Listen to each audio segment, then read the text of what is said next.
Hello friends, मैं अदिति। आप सभी का मेरे चैनल CAG फाइनेंस में बहुत बहुत स्वागत है। फ्रेंड्स, हमने कल देखा था, कल प्रधानमंत्री हमारे लाइव आए थे 8 बजे और उन्होंने एक स्टिमुलस पैकेज 20 लाख करोड़ के पैकेज का अनाउंसमेंट किया था, जिसका आज फाइनेंस मिनिस्टर निर्मला सीतारमण ने बताया कि 20 लाख करोड़ किस सेक्टर को कितना कितना दिया जाएगा। तो देखिए फ्रेंड्स, फर्स्ट हम डिस्कस करते हैं। 3 लाख करोड़ का कलेटरल फ्री ऑटोमेटिव लोन्स बिजनेसेस को दिया जाएगा, इंक्लूडिंग MSME को। कलेटरल फ्री लोन दिया जाएगा 3 लाख करोड़ का। ये बहुत बड़ा अमाउंट है जो कि हमारी गवर्नमेंट ऑफ इंडिया ने दिया है MSMEs के लिए, बिकॉज कोविड-19 से सबसे ज़्यादा हमारा MSME सेक्टर इफेक्ट में आया है। तो ये जो कलेटरल फ्री लोन है ये उन लोगों को दिया जाएगा जिनका आउटस्टैंडिंग जो बोरोअर अमाउंट है वो 25 करोड़ रुपए है एंड 100 करोड़ का जिसका टर्नओवर है उन्हें ये दिया जाएगा। ये इसका जो टेन्योर होगा वो 4 साल होगा एंड 12 महीने तक आपको प्रिंसिपल अमाउंट तक भी पे नहीं करना। इसमें मॉरेटोरियम है 12 महीने का। 100% credit guarantee cover to bank and NBFC on principal and interest. NBFC and bank जो भी आगे फर्दर पेमेंट करती है, जो भी लोन देती है, उस पर जितना भी प्रिंसिपल एंड इंटरेस्ट है उसकी 100% क्रेडिट गारंटी भी इन्होंने दे दी है। इससे ज़्यादा हमारी गवर्नमेंट ऑफ इंडिया क्या करेगी? No guarantee free, no fresh collateral. इससे हमारे छोटे सेक्टर 45 लाख यूनिट्स इससे इफेक्ट होगी और उनको बेनिफिट मिलेगा। आगे देखिए फ्रेंड्स, 20,000 करोड़ का subordinate debt for stressed MSME।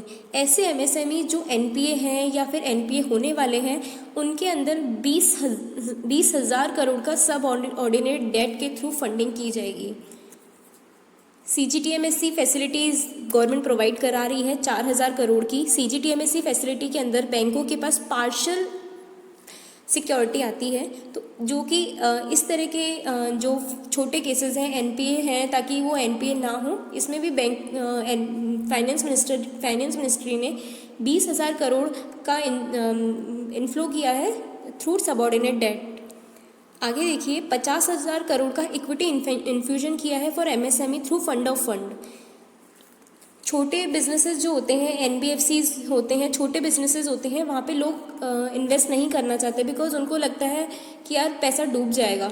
तो 50,000 करोड़ का गवर्नमेंट ने बोला आप इशू करो, हम खरीदेंगे। इक्विटी इन्फ्यूजन के थ्रू एक फंड बनेगा MSMEs के लिए, उसमें 50,000 करोड़ का इन्वेस्टमेंट किया जाएगा इक्विटी इन्फ्यूजन के थ्रू। 50,000 करोड़ मार्केट में डाले जाएंगे इक्विटी के थ्रू। आगे देखिए, global tenders to be disallowed up to ₹200 crore. Global tenders government के जितने भी टेंडर्स होते हैं 200 करोड़ तक के, उनके अंदर कोई भी बाहर की company, outside Indian company participate नहीं कर पाएगी, ताकि मेक इन इंडिया को बल मिले। तो जितनी भी 200 करोड़ तक की प्रोजेक्ट्स हैं उसके अंदर सिर्फ इंडियन कंपनी ही पार्टिसिपेट कर पाएगी। आगे देखिए, 2500 करोड़ का EPF support for businesses and workers for 3 month. Government of India का जो यहाँ पे कंट्रीब्यूशन होगा वो 12% ही होगा। देखिए, इसके अंदर बताया गया है 12% जितना भी एग्जिस्टिंग है उनका इतना ही रहेगा, बट जो बिजनेसेस है उनका जो होगा कंट्रीब्यूशन वो सिर्फ 10% होगा। तो इससे मार्केट के अंदर 6,750 करोड़ का बेनिफिट मिलेगा बिजनेसेस को, और ये सिर्फ 3 महीने के लिए है। अब जून, जुलाई, अगस्त के अंदर जितना भी कंट्रीब्यूशन बिजनेसेस का होगा वो 10% होगा, गवर्नमेंट का 12% होगा।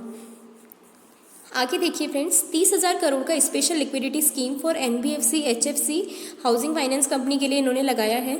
सबसे ज़्यादा NBFC housing finance company, mutual fund company, ये कंपनी बहुत ज़्यादा बुरी हालत में है। इनमें सबसे ज़्यादा लिक्विडिटी की प्रॉब्लम रहती है। तो गवर्नमेंट ऑफ इंडिया चाहती है government of India time to time इनके अंदर लिक्विडिटी प्रोवाइड करवाती रहती है ताकि ये लोग रिवाइव कर सकें। तो गवर्नमेंट ऑफ इंडिया ने यहाँ पे इनके लिए क्या किया है, जनरली क्या होता है, NBFCs जो होती है ना, ये मार्केट इनमें कोई इन्वेस्ट नहीं करना चाहता। फॉर एग्जांपल, आज मेरे पास 10 लाख रुपए हैं और मुझे उनकी FD करवानी है, तो मैं यहाँ पे जाके नहीं करवाऊँगी, मैं SBI के अंदर ही करवाऊँगी। फर्स्ट तो NBFC FD नहीं करती, बट स्टिल NBFC के लिए रेस करना मनी डेट मार्केट के थ्रू बहुत डिफिकल्ट होता है, क्योंकि पब्लिक इन पर ट्रस्ट नहीं करती है। तो यहाँ पे लिखा हुआ है NBFC, HFC, MFI are finding it difficult to raise money in debt market government will launch ₹30,000 crore for special liquidity scheme. इसके लिए गवर्नमेंट ने 30,000 करोड़ रुपए लगाए हैं स्पेशल लिक्विडिटी स्कीम के अंदर, जिसके अंदर देखो government both primary and secondary market transaction करेगी, और जो इन्वेस्टमेंट का जो ग्रेड होगा ना, वो आपके जो डेट पेपर ये में इन्वेस्ट करेगी, और जो वो इन्वेस्टमेंट ग्रेड के डेट पेपर होने चाहिए NBFC और HFC के लिए। मतलब इनको बोला आप डेट पेपर इशू करो, कोई नहीं खरीदेगा, हम खरीदेंगे, बट आपके जो डेट पेपर की क्वालिटी होनी चाहिए वो इन्वेस्टमेंट ग्रेड की होनी चाहिए। Security will be fully guaranteed by government of India. आगे देखिए, 45,000 करोड़ का पार्शियल क्रेडिट गारंटी स्कीम होगी फॉर NBFCs के लिए। 90,000 करोड़ का लिक्विडिटी इन्फेक्शन किया है वो डिस्कॉम सेक्टर के अंदर इन्होंने। पावर सेक्टर का हम सभी को पता है, पावर सेक्टर की बहुत ज़्यादा हालत ख़राब है, डिमांड यहाँ पर बहुत डाउन हुई है, कैश फ्लो की यहाँ पर बहुत समस्या बनी रहती है। तो आप देखिए, revenue power distribution company have plummeted, revenue इनका बहुत डाउन हुआ है, ये देखिए, कैश फ्लो की यहाँ पर समस्या बनी रहती है, डिमांड इनका बहुत रिड्यूस हुआ है। Power generation company, power distribution company को क्या होता है, पीछे से पावर जनरेशन कंपनी से पावर बाय करके आगे डिस्ट्रीब्यूशन देना होता है। तो प्रॉब्लम क्या आ रही है, आगे से डिमांड नहीं आ रही है, कस्टमर्स के पास से डिमांड नहीं आ रही है, और जो भी इन्होंने पैसा डिस्ट्रीब्यूशन किया हुआ है, जो भी पैसा इन्होंने दिया हुआ है, उनको पैसा नहीं मिल रहा वापस, जिससे वो आगे पावर एक जनरेशन कंपनी को पैसा नहीं दे पा रहे हैं। आगे देखिए, यहाँ पे लिखा हुआ है discom payables to power generation company, power distribution company को power generation and transmission company को 94,000 करोड़ का पेमेंट करना है। PFC and REC, power finance corporation and REC infuse करेगी लिक्विडिटी 90,000 करोड़ के डिस्कॉम सेक्टर में against receivable. Loans to be given against state guarantee होगी, इसके अंदर पूरी स्टेट की गारंटी होगी। Central public sector generation company shall give rebate to discoms which shall be passed on the final consumer.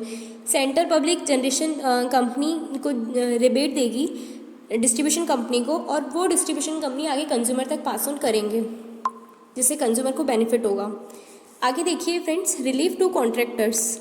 RERA हमारे एक act है जो कि बिल्डर्स पर एप्लीकेबल होता है, बिल्डिंग पे कंस्ट्रक्शन सेक्टर पर एप्लीकेबल होता है। हम सभी को पता है रियल एस्टेट बहुत टाइम से बहुत स्लो और बहुत डाउनली परफॉर्म कर रहा है। तो रियल एस्टेट को, और रियल एस्टेट के अंदर सबसे ज़्यादा वर्कर्स लगे होते हैं, छोटे लोग, मजदूर वगैरह रियल एस्टेट के अंदर लगे रहते हैं, तो उनकी बहुत हालत ख़राब हुई है बिकॉज रियल एस्टेट बहुत टाइम से डाउन है। तो यहाँ पर क्या होता है, रियल एस्टेट के लिए एक एक्ट आया हुआ है रेरा के अंदर कुछ टाइमलाइन होती है कि बिल्डर को इतने टाइम में काम कंप्लीट करके देना है, अदरवाइज़ बहुत हैविली पेनल्टी लगी होती है। तो यहाँ पर क्या हुआ है, गवर्नमेंट ने उस टाइम पीरियड को एक्सटेंड कर दिया। जितने भी प्रोजेक्ट्स हैं जो कि 25 मार्च के बाद ख़त्म होंगे, उनके लिए टाइम लिमिट 6 मंथ तक एक्सटेंड कर दी गई है। और अगर इसको फर्दर भी एक्सटेंड कर सकते हैं अगर नीड होगी तो। देखिए फ्रेंड्स, यहाँ पे लिखा हुआ है, आप एक बार से रीड कर सकते हैं।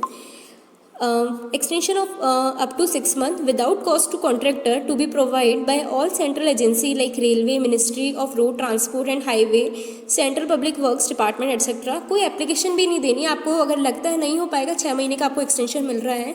कवर्स कंस्ट्रक्शन, इसके अंदर construction works and goods and services contract है इसके अंदर।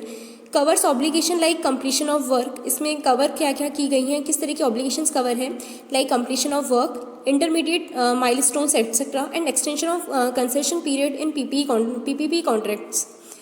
ठीक है फ्रेंड्स, आगे देखिए, 50,000 करोड़ का ये इन्वेस्टमेंट करेंगे मार्केट के अंदर through TCS rate deduction. TDS और TCS के जो चैप्टर है उसके अंदर कई सारे सेक्शन हैं, हर सेक्शन के अंदर डिफरेंट रेट ऑफ इंटरेस्ट है। ठीक है, डिविडेंड है, कमीशन इनकम है, इंटरेस्ट इनकम है 194I, इस प्रोफेशनल फीस है 194J। तो डिफरेंट सेक्शन है। 194C कॉन्ट्रैक्ट का है। तो जिस पे जितना भी रेट एप्लीकेबल है उसमें से 25% रेट डिडक्ट करके गवर्नमेंट को पैसा देना है। मतलब अगर किसी सेक्शन में 10% रेट डिडक्ट हो रहा है तो आपको 25% अपने पास रख के 7.5% गवर्नमेंट को पैसा जाएगा। इसका बेनिफिट क्या होगा, फॉर एग्जांपल अगर मेरा TDS कटने वाला है तो मेरा कम TDS कटेगा ना, तो वो पैसा बाकी मेरे पास ही आएगा। तो इससे इकोनॉमी में फ्लो होगा। इससे लिक्विडिटी कितनी मार्केट के अंदर रहेगी, 50,000 करोड़ तक की। लिक्विडिटी मार्केट के अंदर रहेगी। आगे देखिए फ्रेंड्स, कुछ इन्होंने इनकम टैक्स की कुछ इन्होंने टैक्स रिटर्न जो भी ड्यू डेट्स हैं उनमें भी एक्सटेंशन दिया है, पर इन्होंने फर्स्ट बोला है जितने भी पेंडिंग रिफंड्स हैं वो इनिशियली इमीडिएटली दिए जाएंगे। ऑल पेंडिंग रिफंड्स किसी को भी चैरिटेबल ट्रस्ट को, बिजनेसेस को, प्रोप्राइटरशिप को, पार्टनरशिप को वो इशू किए जाएंगे इमीडिएटली। और due date of income tax return की जो फाइनेंशियल ईयर 1923 थी वो 30 नवंबर हो गई है, टैक्स ऑडिट की 30 अक्टूबर हो गई है। तो इस तरह के मेजर्स हमारे गवर्नमेंट ऑफ इंडिया ने लिए हैं। तो बहुत अच्छा जो ये राहत पैकेज आया है, बहुत अच्छा है। 3 लाख करोड़ का कोलेटरल फ्री लोन हमारे एमएसएमई सेक्टर्स को दिया हुआ है। तो हर तरह से हर सेक्टर को इन्होंने दिया है कुछ ना कुछ। एमएसएमई और हर इंडस्ट्री जो स्ट्रेस्ड है, जो एनपीए जो प्रॉब्लम फेस कर रही है, उनके लिए इन्होंने बहुत अच्छा सोचा है और बहुत अच्छा इनके लिए अनाउंस किया है। तो अगर आपको ये वीडियो पसंद आए तो प्लीज़ इसे लाइक एंड सब्सक्राइब ज़रूर करें एंड इसे शेयर करें। Thank you for watching this video.